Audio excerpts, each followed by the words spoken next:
Hi viewers, welcome to south Indian recipe. இன்றைக்கி நம்ம செட்டிநாடு நண்டு மசாலா எப்படி செய்யலான்னு பார்ப்போம். அதுக்கு தேவையானது என்னதெல்லாம்னு பார்க்கலாம். இப்போ நான் 1 கிலோ நண்டு எடுத்து க்ளீன் பண்ணி வச்சுருக்கிறேங்க. நான் வாங்கும்போது இது 1.5 கிலோ வாங்கினேன். அதை சுத்தம் பண்ணி முடித்த உடனே அது 1 கிலோ இருக்குது. இந்த 1 கிலோ நண்டுக்கு தேவையான மசாலாக்கள் என்னதெல்லாங்கிற பார்க்கலாங்க.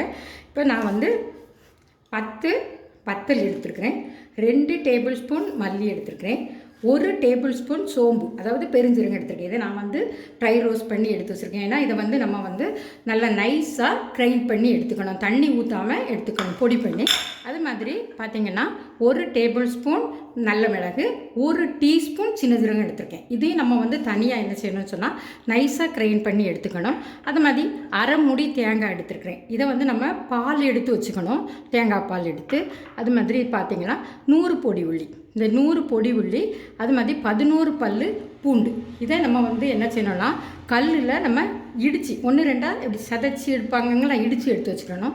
ஒரு மீடியம் சைஸ் தக்காளி, அதை நான் சின்னதாக பொடியை நறுக்கி வச்சுருக்கிறேன். ஒரு மீடியம் சைஸ் பல்லாரி அதாவது பெரிய வெங்காயம், அதை நான் இப்படி நீளமாக வெட்டி எடுத்து வச்சுருக்கிறேன்.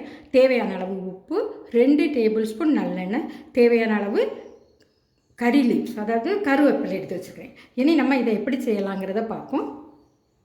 நம்ம ஸ்டவ்வை ஆன் பண்ணி அடிக்கனமான பாத்திரத்தை அடுப்பில் வச்சுக்கலாம்.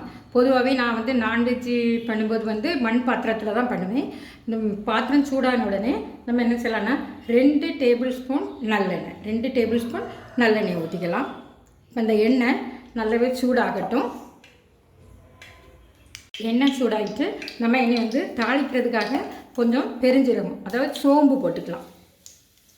அது சோம்பு போடும்போது நல்ல வாசனையாக இருக்கும், அதுக்காக சோம்பு போடுறது. இந்த சோம்பு கொஞ்சம் செவத்த உடனே நம்ம என்ன பண்ணணும் அப்படின்னு சொன்னால் கருவேப்பிலை, தேவையான அளவு கொஞ்சமாக கருவேப்பிலை போட்டுக்கலாம். இனி நம்ம எடுத்து வச்சுருக்கோம்ல பல்லாரி, இந்த பல்லாரியை நம்ம இதோட ஆட் பண்ணிக்கலாம். பல்லாரி கொஞ்சம் சிவந்த கலருக்கு வர முடியாது. நம்ம இப்படி கொஞ்சம் இப்படி கிண்டி விட்டுக்கலாம். பல்லாரி சிவக்கட்டும். பல்லாரி எண்ணெயும் நல்லாவே வெந்துருச்சு. இப்போ நம்ம எடுத்து வச்சுருக்கோம்ல பொடி உள்ளியையும் அந்த வெள்ளை பூண்டையும் நம்ம கல்லில் போட்டு தட்டி எடுத்து வச்சுருக்கோம். பாருங்க, இந்த அளவுக்கு தட்டி எடுத்து வச்சுருக்கோம். இப்போ இதை நம்ம இதோட ஆட் பண்ணிக்கலாம். ஆட் பண்ணி நல்லா வேக விடணும். இதை நல்லா இந்த பச்சை ஸ்மெல் மாறி வரணும், அது வரைக்கும் நம்ம இதை நல்லா எண்ணெயில் இப்படி வதக்கி விடலாம். பாருங்கள், இப்போ அந்த பச்சை ஸ்மெல் மாறிடுச்சு. அந்த பச்சை ஸ்மெல் வர்றது வரைக்கும், அந்த பச்சை ஸ்மெல் மாறுறது வரைக்கும் நம்ம இப்படி கிளறி விடணும். இப்போ பச்சை ஸ்மெல் மாறிடுச்சு. இனி நம்ம எடுத்து வச்சுருக்குறோம்ல தக்காளியை நான் ஏற்கனவே பொடிசாக நறுக்கி வச்சுருக்கேன். அந்த தக்காளி இதோட நம்ம ஆட் பண்ணிக்கலாம். கொஞ்சமாக நம்ம இதோட உப்பு சேர்க்கும்போது அது சீக்கிரமாக வெந்துடும். ஸோ நம்ம இதில் கொஞ்சம் உப்பு ஆட் பண்ணிக்கலாம். இனி இந்த தொக்கு பதம், நம்ம தொக்கு பதத்துக்கு வர்றது வரைக்கும் நல்லா இதை கிளறி விடுவோம். நல்லா இதில் எண்ணெயில் வேக விடலாம். இப்போ பார்த்திங்கன்னா தக்காளி நல்லாவே வெந்துருச்சு, தொக்கு பதத்துக்கு வந்துருச்சு, எண்ணெய் நல்லா பிரிஞ்சிச்சு. இப்போ நம்ம என்ன பண்ணணும்னா கொஞ்சமாக மஞ்சப்பொடி, ஒரு அரை டீஸ்பூன் மஞ்சப்பொடி நம்ம இதோட ஆட் பண்ணிக்கலாம். அரை டீஸ்பூன் மஞ்சத்தூள்.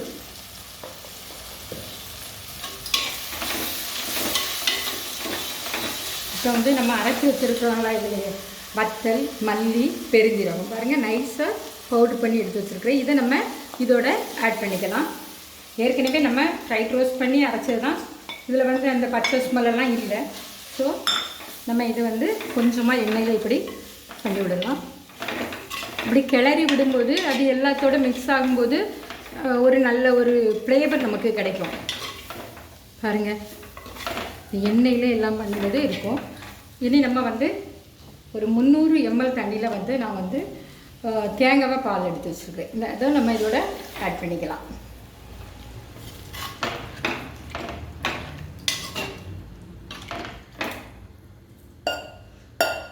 இதில் நம்ம தேவைக்கான உப்பு, நம்ம எவ்வளோ உப்பு சேர்ப்போமோ அந்தளவு உப்பை நம்ம இதில் ஆட் பண்ணிக்கலாம்.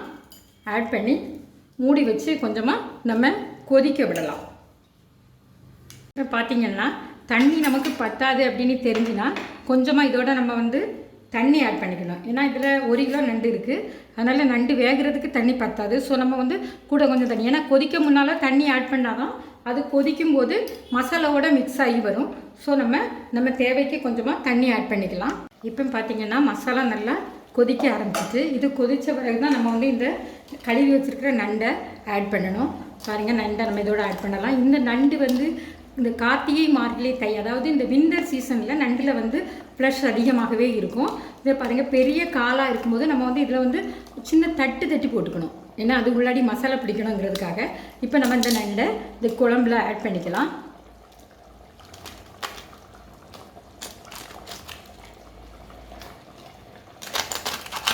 இப்போ நம்ம நண்டும் மசாலாவும் சேர்ந்து நல்ல மணமாக இருக்குது. நண்டை நம்ம வந்து அடிக்கடி கிளறி விடணுங்கிற தேவையில்லை.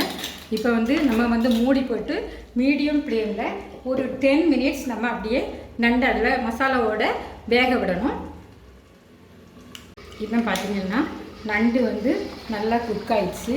அது வந்து கலரை பாருங்கள், நல்லா கலர் ஆகிடுச்சு. ஸோ வந்து நண்டு குக் ஆகிடுச்சு. இந்த டைமில் நம்ம என்ன பண்ணணும்னா, இதில் வந்து சின்ன சீரகமும் இதில் வந்து நல்ல மிளகும் நம்ம வந்து நல்லா பொடியாக்கி வச்சுருக்கோம். இதை நம்ம வந்து இதோட ஆட் பண்ணிக்கலாம். ஆக்சுவலாகவே செட்டிநாடு மசாலா, அப்படி செட்டிநாட்டு மசாலா நண்டு குழம்பு அப்படின்னு சொன்னாலே வந்து காரம் கொஞ்சம் தூக்கலாக தான் இருக்கும். ஏன்னா இந்த நல்ல மிளகு இதில் வந்து எல்லாமே சேர்க்கறதுனால காரம் சூப்பர் அதிகமாக இருக்கும்.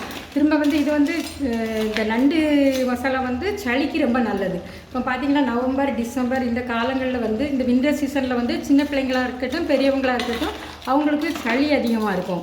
ஸோ இது வந்து சளி பிடிக்காது. திரும்ப சளி பிடிச்சிருந்தாலும் இது சளியை வந்து இறைக்கிறோம். இந்த காலங்களில் வந்து நண்டுகளில் சதைப்பற்று அதிகமாக இருக்கும். மற்ற காலங்களில் பார்த்திங்கன்னா நண்டில் உள்ள சதை உரிகிறோம். அப்படி இப்போ வந்து இந்த விண்டரில் வந்து இது வந்து சதைப்பற்று உள்ளதாக இருக்கும். ஸோ நீங்கள் இதை வீடுகளில் செய்து பாருங்கள். இந்த டேஸ்ட் வந்து இப்போ ஆக்சுவலாக அந்த சின்ன பிள்ளைங்களுக்கெல்லாம் ரொம்ப பிடிக்கும். இது வந்து நம்ம சைட் டிஷ்ஷாக சாப்பிடாம கூட சும்மா கூட பிள்ளைங்க எடுத்து விரும்பி சாப்பிடுவாங்க. ஸோ இதை நீங்கள் வீடுகளில் செய்து பாருங்கள், உங்கள் எல்லாருக்குமே இது பிடிக்கும். இப்போ வந்து இது ரெடி ஆயிடுச்சு. இனி வந்து நம்ம இதை ஸ்டவ்வை ஆஃப் பண்ணிடலாம். செட்டிநாட்டு நண்டு மசாலா ரெடி ஆகிட்டு, இதை நீங்கள் வீடுகளில் செய்து பாருங்கள். லைக் பண்ணுங்கள், ஷேர் பண்ணுங்கள், மறக்காமல் சப்ஸ்கிரைப் பண்ணுங்கள். Thank you for watching my videos.